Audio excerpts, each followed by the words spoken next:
Didn't even have to get down to 1 class-wide point. We're 2 steps away from you listening to it. Okay. Does that need an explanation? No, that doesn't need an explanation. No. Okay. It does need explanation? Okay.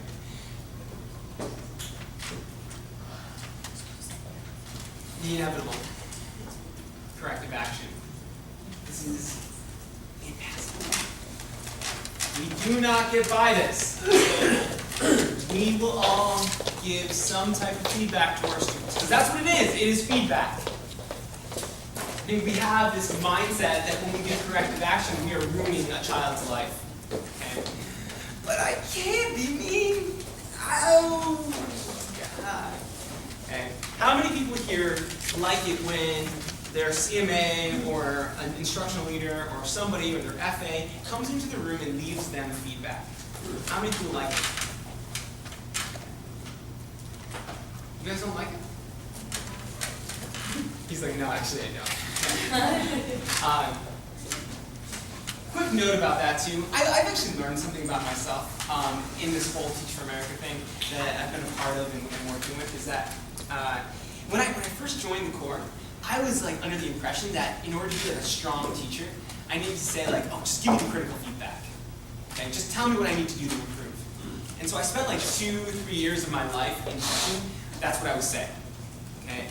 And then I realized that I actually like to know the good things that I'm doing. It actually feels really good to the point where now if you come into my classroom for 5 minutes, I don't want to know the racing bars. I actually really just want to know the things I'm doing well so I can keep doing them. If you want to stay for 15 minutes, please feel free. Give me that critical feedback. Let me know what I can keep doing better. But I realized that like actually it feels good to know what I'm doing well. Don't be afraid to tell people that. Okay, when you're working with them, working with colleagues, working with your collab, with your CMA. Don't be afraid to tell people that how you like feedback from you. Corrective action. How do you give corrective action? Use the student's name. Students need to know that you were talking to them, and it actually validates them as a person in the classroom. Directions. Restate the directions. Okay. There's a warning and end with a positive. It may look like this, okay, in a very prescribed way. Shantae, okay, bless your heart, okay, I always pick on Shantae. Shantae, the directions were to silently work on our independent practice and raise your hand if you had a question. That is your first warning. You got this. Let's go. Show that determination. And now you move on. The biggest thing here is to keep calm and teach on. Keep calm.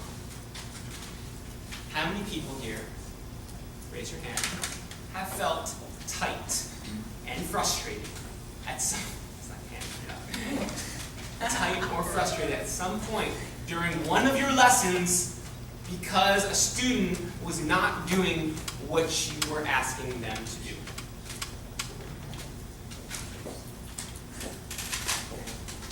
I remember in like my first year of teaching, I had a pencil in my hand, and I got so frustrated I like broke the pencil. I was like, oh God.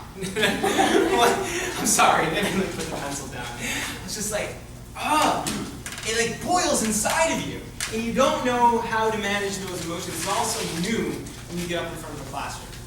When you walk through that threshold, woosah. Okay? You need to calm yourself. You need to be the Zen master.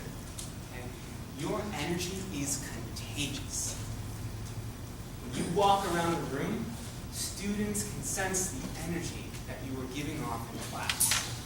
You control the energy flow. You can excite things and you can get things rolling, but then you can calm them down. It's like a rubber band. Think about how that energy is moving in the classroom. When you give corrective action, it does not need to be an energy suck out of the class. Lightning fast, move away. How many people here have tried to give a lightning fast consequence and had a student who wants to engage, who wants to talk back and say, but I wasn't talking?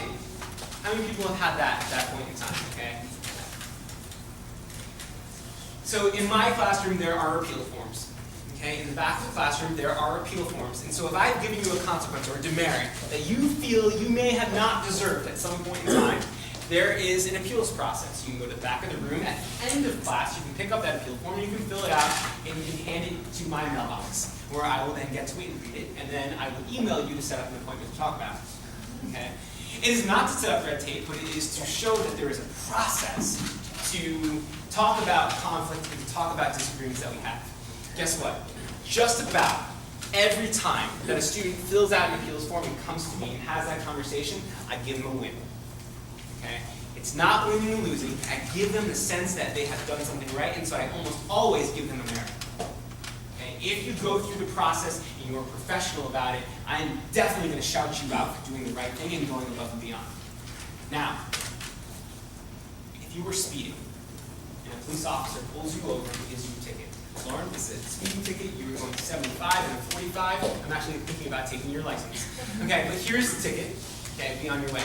If Lauren goes 45 for the rest of the day, and then she goes to the police department, she shows up and goes, hey, I just want to let you know that I was going 45 for the rest of the day. Can you take my ticket back? What are they going to say? They're going to look at you like, what? Get real here. Just because you then do everything you're supposed to do for the rest of the day doesn't mean you get that ticket. Okay? So just know that as you go through. Lightning fast, move on. All right, let's take another look at the video here. Okay, again, we're looking at Ben. Okay, Ben, keep calm, stay consistent. I want you to think, why do you think Clifford, the boy in the green, okay, says, that's not a fair warning, when he gets a consequence? Okay, he actually says that. Okay, why do you think he says that? Take a look at everything that's going on. And then why do you think Clifford didn't get back on task after he was given the corrective action, after he was given the consequence? Take a look at that. Think about what does it feel like to be Clifford. Show me your game faces. Whoa. That's a game face if I've ever seen one. Bulldog determination right there. Boom shakalaka.